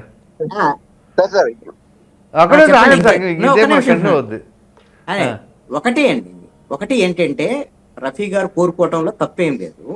తొందరగా త్వరితగతిన కేసులు విచారణ జరగాలి అని కోరుకోవటంలో తప్పేం లేదు. మన భారతదేశంలో కొన్ని వేల కేసులు ఈ విధంగా సుప్రీంకోర్టు దగ్గర నుంచి ట్రయల్ కోర్టు వరకు కొన్ని వేల కేసులు పెండింగ్ లో ఉండటం వల్ల ఈ విధమైనటువంటిది ఒక రకంగా justice delayed means justice denied. ఇది అందరికి వర్తిస్తుంది, కాదనట్లేదు. ఇప్పుడు అది అసలు ఇప్పుడు ఆయన రఫీ గారు ఏమంటున్నారు, జగన్మోహన్ రెడ్డి నిర్దోషిగా వస్తే చూడాలని అనుకుంటానని చెప్పాడు కదా.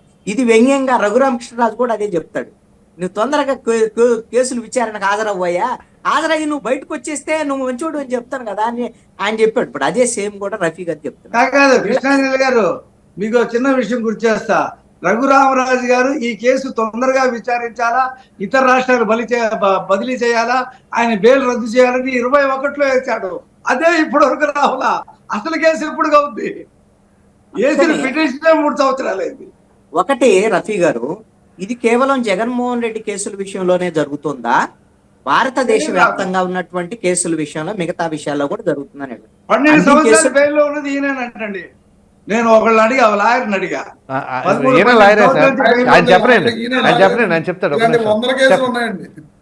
ఏమండి, 2-3 దశాబ్దాల తర్వాత కూడా శిక్షలు పడ్డ సందర్భాలు ఉన్నాయి, అన్ని ఉన్నాయి. ఇక్కడ ఒక అంశాన్ని గమనించాలి. మనకు ఉన్నటువంటి పరిధి మేరకు సుప్రీంకోర్టు కూడా సాధ్యమైనంత వరకు ఈ విధంగా ప్రజాప్రతినిధుల మీద నేరారోపణలకు సంబంధించినటువంటి విషయాల్లో కేసులు త్వరితగతిన విచారణ కోసం అన్ని రాష్ట్రాల్లో కూడా ప్రత్యేకమైన న్యాయస్థానాలు ఏర్పాటు చేసిన తర్వాత కేసులు త్వరితగతిన విచారణ జరుగుతున్నాయండి. ఎంతో కొంత మిగతా వాళ్ళతో పోల్చినప్పుడు, మిగతా కేసులు అన్నిటితో పెండింగ్ అనే అంశాలతో అన్ని జరుగుతాయి సార్ కృష్ణాంజలి గారు. దేశంలో అందరికి అన్ని జరుగుతాయి, ఈయనకి మాత్రం జరగదు. అది కదా నేను చెప్పేది. మరి ఇప్పుడు ప్రసాద్ గారు, రఫీ గారు బాధ తెచ్చండి బాబు. మీరు రఫీ గారు మీరు కడిగిన ముచ్చులా రావాలని చూస్తే ఈ కేసు జరగదు. వస్తే జాయిన్ అవుదాం అనుకుంటారు పార్టీలో. కాదండి, కడిగిన ముచ్చేలాగా వస్తే అప్పుడు వైసీపీలోకి వెళ్దాం అనుకుంటారు మీరు. ప్రసాద్ గారు అర్జెంట్ గా జగన్మోహన్ రెడ్డి గారికి శిక్ష ఇప్పించేసి లోపల పెట్టించేసి జరగదయ్యా. రఫీ గారి కోరిక తీర్చండి. జరగదు, అది జరగదు, అసలు ఏమీ జరగదు. కృష్ణాంజలి గారు చెప్పండి, ఆయన కన్క్లూడ్ చేయండి. రవి గారు ఒక నిమిషం ఉండండి, మీరు మాటికి యాడ్ చేసేస్తున్నారు. చెప్పండి కృష్ణాంజలి గారు, కన్క్లూడ్ చేయండి. 10 సంవత్సరాలు కూడా జరగదని చెప్తున్నాను కృష్ణాంజలి గారు. ఆయన నిరుత్సాహాలు ఉన్నారు, నాకు అర్థమైందిలేండి. చెప్పండి కృష్ణాంజలి గారు. ఇప్పుడు మన వ్యవస్థలో కోర్టుల మీద, న్యాయ వ్యవస్థ మీద, లేకపోతే మన పాలకుల మీద వీళ్ళు ఇప్పుడు వీళ్ళ పరిపాలన చేస్తున్నారండి. ఇప్పుడు రఫీ గారు తెలుగుదేశం, జనసేన, బీజేపీ కూటమి ప్రభుత్వ అధికార ప్రతినిధిగా ఆయన పార్టీ తరపున, తెలుగుదేశం పార్టీ తరపున వచ్చారు. ఈ ప్రభుత్వంలో పేదలకు అసలుకి న్యాయమే జరగదు అని ఇప్పుడు ఆయన రమేష్ గారికి అరిశారు అనుకోండి, ఏం చెప్తాడు రఫీ గారు? న్యాయం జరిగిద్ది అని చెప్తాడు, అంతే కదా. కాబట్టి ఇక్కడ ఒక అంశం, ప్రభుత్వం వేరు, న్యాయస్థానం వేరు సార్. ప్రభుత్వాల గురించి చెప్పట్లా, న్యాయస్థానాల్లో జగన్మోహన్ రెడ్డి ఆయన అనేది ఏంటంటే సార్, మీరిద్దరు కాంట్రాడిక్టరీ స్టేట్మెంట్స్ ఇచ్చుకుంటారు కదా అనేది ఆయన ఉద్దేశం. కృష్ణాంజలి గారు ఒక అంశం అండి. ఇప్పుడు ప్రభుత్వాల వైపు నుంచి అయితే ఏ విధంగా అయితే పాలన కొనసాగేటువంటి ప్రభుత్వంలో అంతర్భాగమే న్యాయ వ్యవస్థ కూడా. మన ప్రజాస్వామ్యంలో పూర్తిగా చెప్పండి సార్ అని చెప్పేదాకా వినండి. ఇప్పుడు మన రాజ్యాంగం ప్రకారంగా ప్రజాస్వామ్యంలో 4 వ్యవస్థలు అందరికి తెలిసినటువంటియే కదా. మీ పాలన ఎలాగో, చట్టసభలు ఎలాగో, అదే విధంగా కార్యనిర్వాహక వ్యవస్థ ఎలాగో, జ్యుడిషియరీ కూడా అలాగనే ఒక వ్యవస్థ. దానికి దీనికి ఇంటర్లింక్ అయినటువంటి పరిస్థితులు కూడా ఉన్నాయి. ప్రభుత్వం ఫెయిల్ అయినటువంటి పరిస్థితులు ఏం చేస్తున్నారు? 5 ఏళ్లకు ఒకసారి ప్రభుత్వాన్ని మనం మార్చుకుంటూ వస్తున్నారు ప్రజలు కదా అక్కడ న్యాయ నిర్ణేతలు. అలాగనే మన చట్టాలకు సంబంధించినటువంటి దాన్ని అమలు చేసేటువంటి న్యాయ వ్యవస్థల్లో కూడా ఉన్నటువంటి లోపాలని, వాటిని అధిగమిస్తూ త్వరితగతిన విచారణల కోసం ఒక ప్రయత్నం జరుగుతూనే ఉంది. ఇంకా జరగాలి అనుకోండి, ఏం చేయాలి అని అంటే, మీ దగ్గర ఉన్నటువంటిది ఏంటి ఇంటర్లింక్ అయిందంటే పార్లమెంట్. మీ పార్లమెంటు 17 మంది సభ్యులు ఉన్నారుగా, తెలుగుదేశం పార్టీ పార్లమెంటు సభ్యులు. అదే విధంగా కూటమికి సంబంధించినటువంటి 21 మంది సభ్యులు ఉన్నారు కదా, ఎంపీలు. అదే విధంగా ఎన్డీఏకి సంబంధించినటువంటి వాళ్ళు మీరే కదా ప్రభుత్వంలో ఉంది, కేంద్రంలో.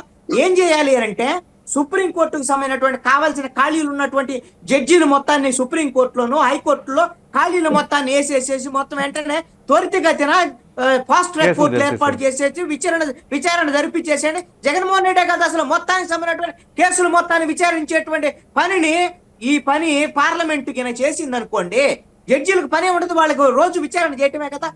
మీరు అప్పుడు కావటం లేదనేటువంటి అవకాశం అందుకు రాసుకోండి రఫీ గారు. ఇది మనకు ఉన్నటువంటి మన వ్యవస్థలో ఎంతో కొంత ఉన్నటువంటి లోపాలను అధిగమించేటువంటి ప్రయత్నం అయితే జరుగుతుంది. కాబట్టి జగన్మోహన్ రెడ్డి కేసుల్లో ఇదొక మైలురాయి, ఆయన కీలకమైన మలుపు. ఆయన కేసుల్లో నిన్న సుప్రీంకోర్టు తీసుకున్నటువంటి చాలా కీలకమైనటువంటి మలుపుగా నేను భావిస్తున్నాను. ఆ విధంగా సుప్రీంకోర్టు కింద కీలకంగా ఒక డెసిషన్ తీసుకొని ఆదేశాలు జారీ చేస్తే త్వరితగతిన విచారణ జరగచ్చు. నేను ఒకటి చెప్తాను ప్రసాద్ గారు, ఒక పాయింట్ చెప్తాను. ఒకవేళ జగన్మోహన్ రెడ్డి అమాయకుడు, అసలు తప్పు చేయలేదనేటువంటి వాళ్ళన్నా, జగన్మోహన్ రెడ్డి అసలు మొత్తం తప్పే చేశాడనేటువంటి వాళ్ళ విషయాల్లో ఒక క్లారిటీ ఉంది ఇక్కడ. ఏంటి అంటే, జగన్మోహన్ రెడ్డి అసలు తప్పు చేయలేదు, రాజకీయ కుట్రలో అనేటువంటి వాదన తప్పు అనేటువంటిది నా అభిప్రాయం. ఎందుకు నా అభిప్రాయం కాదు ఇది, యాజ్ పర్ ఇన్వెస్టిగేషన్ రిపోర్ట్స్ అన్నమాట. మొత్తము వాళ్ళు ఛార్జ్ షీట్లు కూడా ఈ కేసుల్లో దాఖలు చేయటం అనేటువంటిది జరిగింది విత్ ఎవిడెన్సెస్. వాళ్ళు ఏ ఎవిడెన్స్ అయినా సరే, మీకు ఈడీ కేసులు కానివ్వండి, సిబిఐ కేసుల్లో, వీటిల్లో ఆధారాలు లేకుండా వీళ్ళు ఛార్జ్ షీట్లు దాఖలు చేస్తే కోర్టు రిజెక్ట్ చేసేదానికి అవకాశం ఉంటుంది. పూర్తి స్థాయి ఆధారాలను కూడా కోర్టుకి ఇప్పటికే సమర్పించి ఉన్నారు. కాబట్టి అది 1,00,000 కోట్ల లేకపోతే ఎన్ని వేల కోట్లు అనేది వేరే అంశం. అవి ఈడీ సిబిఐ వాళ్ళు ఇచ్చినటువంటి ఆరోపణలను కోర్టు తెలుస్తుంది. కానీ ఎప్పుడైతే రాజశేఖర్ రెడ్డి ముఖ్యమంత్రిగా ఉన్న సమయంలో ఆయన ప్రభుత్వము కొంతమంది వ్యాపారవేత్తలకి మేలు చేయటం ద్వారాగా ఆ వ్యాపారవేత్తలు జగన్మోహన్ రెడ్డి కంపెనీల్లో పెట్టుబడులు పెట్టడం అనేటువంటి ఒక క్విట్ ప్రోకో ద్వారాగా జగన్మోహన్ రెడ్డి కొన్ని కోట్లాది రూపాయల ఆస్తులు సంపాదించాడు అనేటువంటి ఆధారాలని దర్యాప్తు సంస్థలు సేకరించి ఆధారాలు మొత్తాన్ని కోర్టు ముందుంచాయి. ఇవి ఏవి ఊహాజనితమైనటువంటి కాదు, అన్ని ఆధారాలను చూపించడం అనేది జరిగింది. వీటిని ఫైనల్ గా తీర్పు ఇవ్వాల్సింది కోర్టు అనేటువంటి. ఇది కేవలం కక్షపూరితమైనటువంటి అంశాలు కాదు. ఒకవేళ ఇప్పుడు చంద్రబాబు నాయుడు లేకపోతే ఇప్పుడు రఫీ గారి మీద లేకపోతే వీళ్ళ మీద కూడా ఏమైనా ఆరోపణలు ఉన్నాయనుకోండి, కేసులు వేయొచ్చు, వాళ్ళ మీద విచారణ జరపవచ్చు. చంద్రబాబు నాయుడు మీద కూడా కేసులు వేశారు, లక్ష్మీపార్వతి వేశారు, నాకు తెలిసి కన్నా లక్ష్మీనారాయణ వేశాడు. ఈ విధంగా ఆయన అక్రమ ఆస్తుల మీద కూడా కేసులు వేశారు. అందుకనే ఇప్పుడు కూడా కావాలంటే మళ్ళీ కూడా వేయొచ్చు, తప్పేం కాదు. కానీ ఇక్కడ దొరికే వరకే దొంగ అండి, దొరికినంత వరకే దొంగ. దొరకలేదు అనుకోండి, మనము ఎప్పుడైనా ప్రతి రాజకీయ నాయకుడు అక్రమ ఆస్తులు లేకుండా అక్రమార్జన లేకుండా ఏ రాజకీయ నాయకుడు రాజకీయాలు చేసేటువంటి పరిస్థితులు ఈ రోజున లేవు. కాబట్టి ప్రతి వాళ్ళు ఈ రాజకీయ నాయకులకు సంబంధించిన అక్రమాల మీద పోరాటాలకు సంబంధించినటువంటి విషయంలో ఎవరికి వాళ్ళు ప్రయత్నం చేయాలి. కాబట్టి శంకర్రావు చేసింది ఆ రోజున పొలిటికల్ మోటివ్ అవ్వచ్చు, ఇంకోటి అవ్వచ్చు, కానీ మంచి ప్రయత్నం. ఇప్పుడైనా చంద్రబాబు నాయుడు మీద లేక పవన్ కళ్యాణ్ మీద ఎవరి మీదైనా సరే ఈ అక్రమ ఆర్జనకు సంబంధించిన వ్యవహారాలు ప్రయత్నం చేయాలి. ఆ విధమైన పోరాటాలు కూడా జరగాలి. Right sir. రఫీ గారు, సో ఇక్కడ మీరేంటంటే విపరీతమైన నిరాశ నిస్పృహలో ఉన్నారు.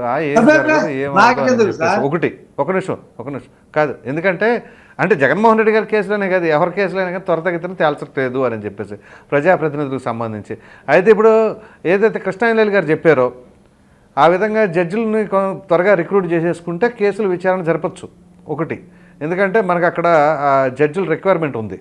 ఆ తర్వాత నిన్న ఇంకొక ఇంట్రెస్టింగ్ ఎపిసోడ్ ఒకటి రన్ అయింది. ఏదైతే సజ్జల భార్గవరెడ్డికి సంబంధించిన కేసు సుప్రీంకోర్టు పిటిషన్ కొట్టే పడేసింది, ఎందుకంటే మీరు హైకోర్టులో తేల్చుకోండి, ఇక్కడికి ఎందుకు వస్తున్నారు అని చెప్పేసి.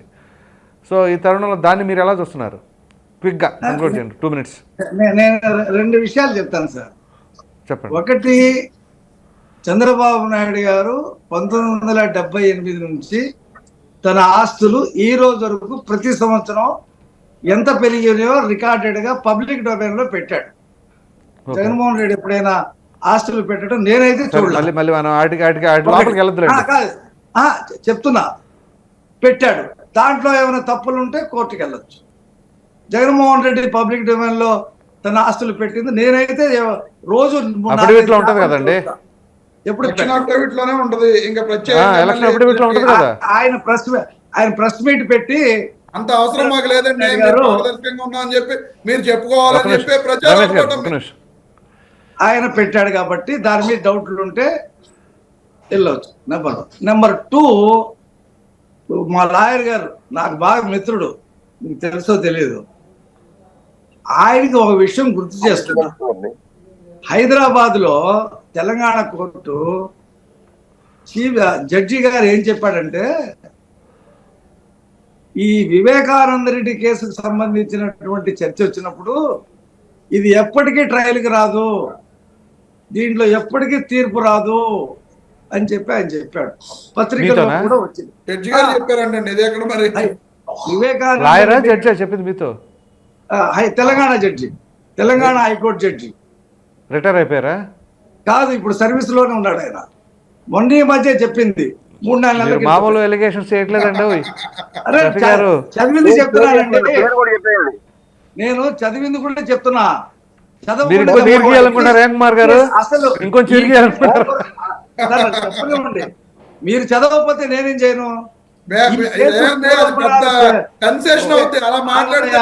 ఒకసారి ఆర్టికల్ నాకు పెట్టండి. పెట్టడం ఏంటండి? పేపర్లో, డైలీ పేపర్లో వస్తాయి.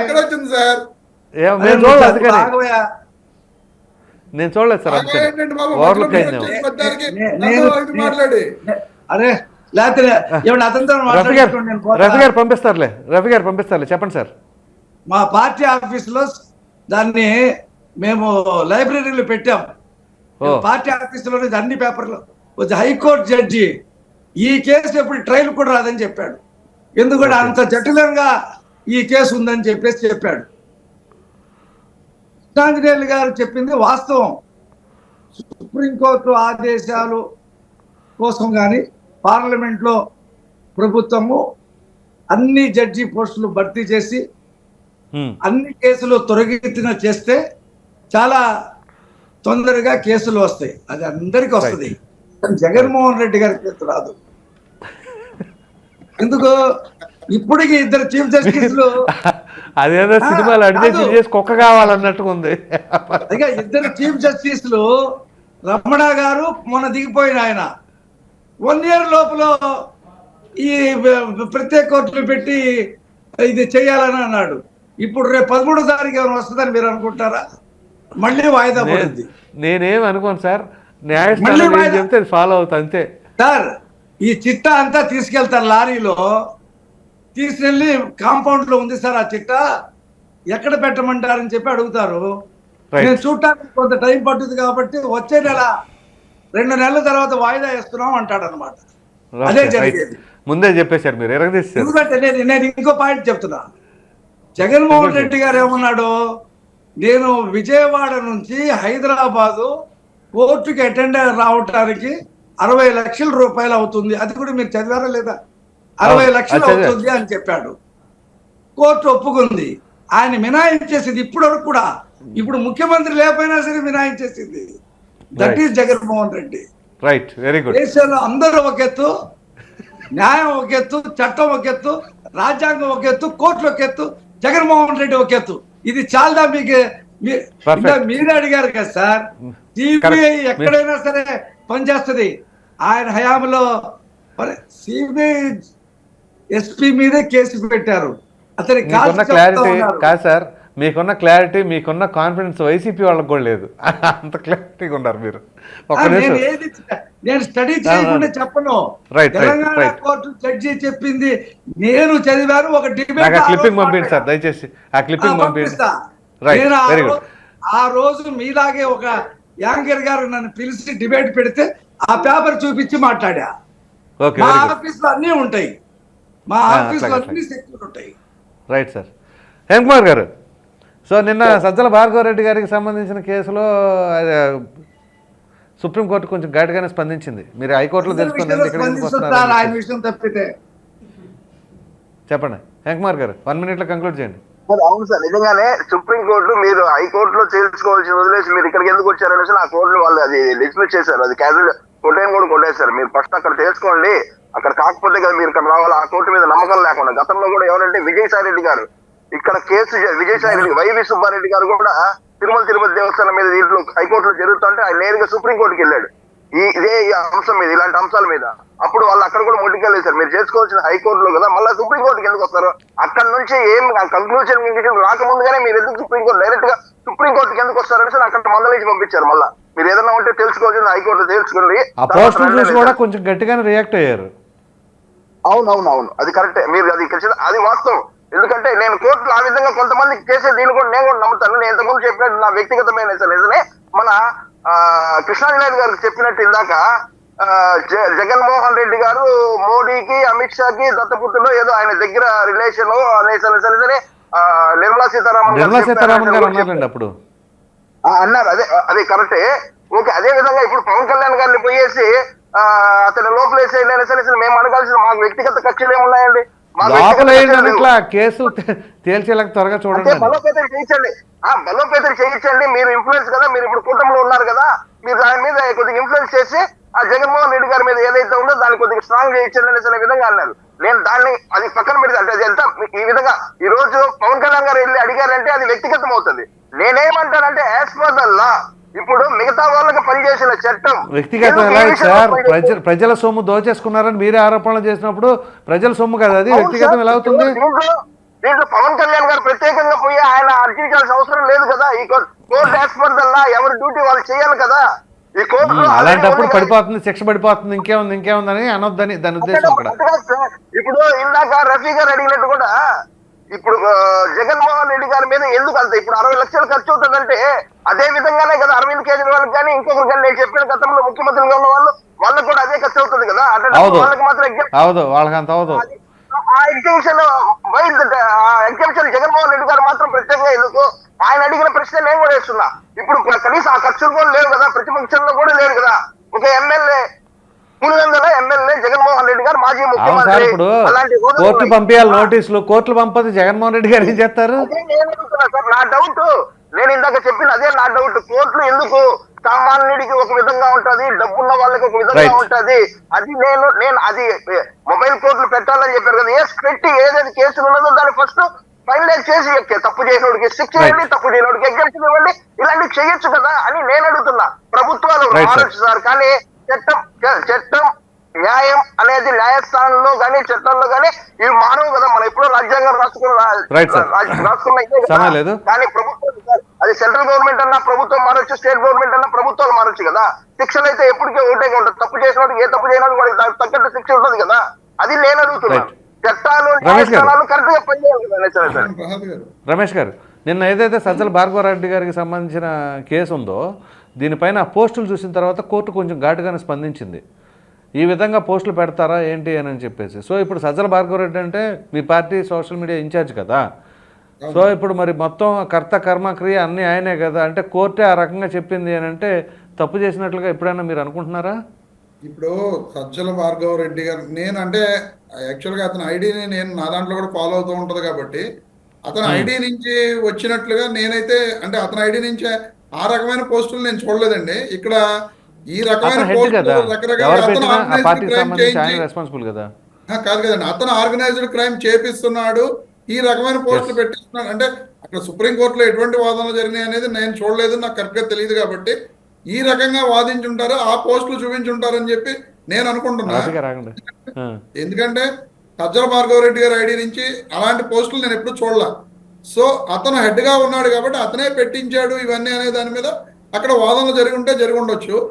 సో ఇప్పుడు దాని మీద సుప్రీంకోర్టు అలా అయితే తప్పే. ఇప్పుడు మేము కూడా మొట్టమొదటి నుంచి చెప్తున్నాం, ఎవరైతే మహిళల మీద కానీ లేకపోతే వీళ్ళ మీద అసభ్యకర పోస్టులు పెడితే అది తప్పే. ఎవరు పెట్టినా, నేను పెట్టినా తప్పే, Right. ఇంకొకరు పెట్టినా తప్పే. ఆ విషయంలో ఎవరిని ఎంకరేజ్ చేయట్లా, ఖండిస్తున్నాం.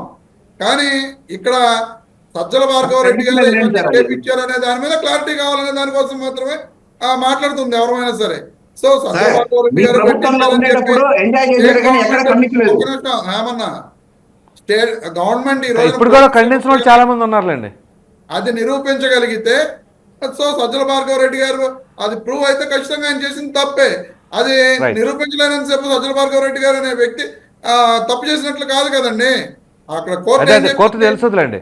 అదే కోర్టు ఏం చెప్పింది, ఆ బిఎన్ఎస్ 111 సెక్షన్ అనేది మొన్న వస్తే సెక్షన్, ఆ సెక్షన్ కూడా వీటిలో అప్లై చేస్తున్నారని చెప్తే అది పెట్టొద్దు అని చెప్పి కూడా క్లియర్ గా చెప్పడం జరిగింది. అది రాష్ట్ర ప్రభుత్వం మరి ఈ రోజున అందరి మీద కూడా కుట్రపూరితంగా ఆ సెక్షన్ పెడతామే కదండి. అది మరి కావాలని చెప్పి వీళ్ళందరికీ బెయిల్ రాకుండా ఉండటం కోసం. అదే సోషల్ మీడియా కేసులు అయితే ఖచ్చితంగా 41A నోటీస్ ఇచ్చి దాన్ని కోర్టులో హాజరుపరిచి దాని జరుగుతుంది. కానీ ఆ సెక్షన్ అప్లై చేయడం మూలంగా అబౌవ్ 7 years ఉండడంలో అది 10 years అవడంతో వీళ్ళందరికీ రిమాండ్ పడుతుంది. Right. సో ఆ సెక్షన్ ఈ రోజున పెట్టకూడదు అని చెప్పి సుప్రీంకోర్టు తీర్పిచ్చింది అంటే అది మాకు కొంత ప్లస్సే కదండి, అది ఓరటే కదా. సరే మీరు ఎవరికి కావాల్సిన వాళ్ళు ప్రసాద్ గారు చిన్న మాట, కృష్ణాంజలి గారు మాట్లాడే ముందు చిన్న మాట. జగన్మోహన్ రెడ్డి గారు ఏం చెప్పాడంటే ప్రెస్ మీట్ లో, మా అమ్మ మీద మా చెల్లి మీద భార్గవారెడ్డి గాని వర్రా రవీంద్ర రెడ్డి గాని పోస్టులు పెట్టలేదు, తెలుగుదేశం వాళ్ళే పెట్టి మా వాళ్ళ మీద పెట్టారన్నది శశిభూషణం ఏదో ఉంది అతని పేరు అని చెప్పేసి అన్నారు. అదే ఫిబ్రవరిలో కేసు కంప్లైంట్ చేస్తే ఆ కంప్లైంట్ మీద ఆ రోజు ఎంక్వైరీ సార్ ఒక నిమిషం ఆగండి, ఒక నిమిషం దయచేసి ఇద్దరు ఆగండి. కృష్ణగారి గారు 1 minute కంక్లూడ్ చేయండి. సజ్జల భార్గవరెడ్డి గారిది నిన్న సుప్రీంకోర్టు చెప్పిన దాన్ని వాళ్ళు ఏదో ఓవర్ట్ ఇచ్చిందని వైసీపీ వాళ్ళు భావిస్తున్నారు, లేదు వాతలు పెట్టిందని చెప్పి టీడీపీ వాళ్ళు అంటున్నారు. అసలు వాస్తవం ఏమంటున్నారు? 1 minute కంక్లూడ్ చేయండి. సుప్రీంకోర్టు మీరు అనలేదండి, మామూలుగా టీడీపీ చెప్పింది. చెప్పలా. Okay right. సుప్రీంకోర్టు, హైకోర్టు అన్ని ఏ కోర్టు అయినా సరే ఈ విధంగా సోషల్ మీడియాలో విచ్చలవిడితనాన్ని ఎవరు అంగీకరించట్లేదు. ఎందుకంటే బాధితుల లిస్టులో రాజకీయ నాయకులు మాత్రం రాజకీయ నాయకులు కుటుంబీకులు మాత్రమే కాదు, జడ్జీలు కూడా ఉన్నారు బాధితుల్లో. కాబట్టి వాళ్ళు ఉపేక్షించేటువంటి పరిస్థితులు లేరు. కాబట్టి ఇక్కడ ఒక అంశం అండి, ఇప్పుడు మొన్న వైఎస్ఆర్ కాంగ్రెస్ పార్టీ ప్రభుత్వం ఉన్నప్పుడు 5 ఏళ్ల పాటు దీంట్లో నిందితులు ఎవరున్నారు? తెలుగుదేశం వాళ్ళు, జనసేన వాళ్ళు ఉన్నారు సోషల్ మీడియాలో నిందితులు. వీళ్ళు విచ్చలవిడితనంగా వాళ్ళ మీద కేసులు పెట్టడం ఇవన్నీ కూడా చేసి వాళ్ళు అక్రమ కేసులు పెట్టారండి. ఇప్పుడు తెలుగుదేశం, జనసేన, బీజేపీ కూటమి వచ్చింది. నిందితులు ఎవరున్నారు? వైఎస్ఆర్ కాంగ్రెస్ పార్టీకి సంబంధించినటువంటి సోషల్ మీడియా. ఎవరు భార్యల మీద పెట్టామా? ఇక్కడ ఒక అంశం ఏంటంటే, ఒక కీలకమైనటువంటి అంశం ఏంటంటే, అసలు ఆంధ్రప్రదేశ్ లో 2 దశాబ్దాల కాలం నుంచి ఇప్పుడు సోషల్ మీడియాకి సంబంధించినటువంటి వ్యవహారం వచ్చింది. రాజకీయాలకు సంబంధించినటువంటి వ్యవహారంలో నైతికత దెబ్బతిని కక్ష సాధింపు రాజకీయాలు, ఈ ఆటవిక రాజ్యము, విచ్చలవిడిగా మాటలు మాట్లాడుకోవటము, ఒక వల్గర్ లాంగ్వేజ్ అనేటువంటిది రాజకీయ పార్టీలకు సంబంధించినటువంటి వ్యవహారంగా మారింది. ఇది ఈ రోజున గని ఈ ప్రభుత్వానికి గన చిత్తశుద్ధి ఉంటే, ఎటు వైఎస్ఆర్ కాంగ్రెస్ పార్టీ ఆల్రెడీ దాంట్లో విచ్చలవిడితనం వల్ల వాళ్ళ ప్రజలు తీర్పు ఇచ్చేశారు, పనిష్మెంట్ ఇచ్చేశారు, ఘోరంగా ఓడించారు. ఇప్పుడు చట్టపరంగా మీరు చర్యలు కూడా తీసుకోండి. సోషల్ మీడియాలో తప్పు చేసిన వాళ్ళందరమే చర్యలు తీసుకోండి. నేనేమంటానంటే, భవిష్యత్తులో ఎవ్వరూ కూడా ఏ పార్టీ అయినా సరే ఇంకొకళ్ళకి సంబంధించినటువంటి వాళ్ళ వ్యక్తిగతం కానీ, వాళ్ళ కుటుంబాలకు సంబంధించి కానీ, వాళ్ళ వ్యక్తిత్వం అననం చేసేటువంటి విధంగా ఉండకుండా ప్రయత్నం చెయ్యండి. లేదు అని అంటే అధికారంలో ఉన్నటువంటి వాళ్ళు ఇంకొకళ్ళు వాళ్ళ మీద, వీళ్ళు రేపు అధికారంలోకి వచ్చిన జగన్మోహన్ రెడ్డి అంటే మేము వస్తాం, మళ్ళీ మేము కూడా తెలుస్తామని అంటారు. ఇలాగా మీరు ఒకరికొకరు చేసుకుంటూ పోతే ఆంధ్రప్రదేశ్ అవకాశం లేదు. ఇది సోషల్ మీడియాలో ఈ విధమైనటువంటి విచ్చలవిడితనాన్ని ఎవరు కూడా హర్షించటం లేదు. ఇది దీన్ని ప్రభుత్వం చిత్తశుద్ధితో పనిచేస్తే వీళ్ళకు మంచి మార్కులు వస్తాయి. లేదు అని అంటే చెప్పారు బాబు గారు, పవన్ కళ్యాణ్ గారు ఇద్దరు చెప్పారు. మరి చూద్దాం అది ఎంతవరకు ఎగ్జిక్యూషన్ అవుద్ది అనేది ఇంపార్టెంట్. ప్రసాద్ గారు చర్యలు ఉండవు. అదే సార్, నేను అందుకే అంటుంది ఎంతవరకు అది ఎగ్జిక్యూట్ చేస్తారు అనేది కూడా ఇంపార్టెంట్ అని చెప్పేసి అన్నాను. ధన్యవాదాలండి. చర్చలో పాల్గొన్నందుకు కారుమతి రమేష్ గారు, వైసీపీ అధికార ప్రతినిధి సైద్ రఫీ గారు, తెలుగుదేశం పార్టీ అధికార ప్రతినిధి హేమకుమార్ గారు, జనసేన పార్టీ అధికార ప్రతినిధి అందరికీ ధన్యవాదాలండి.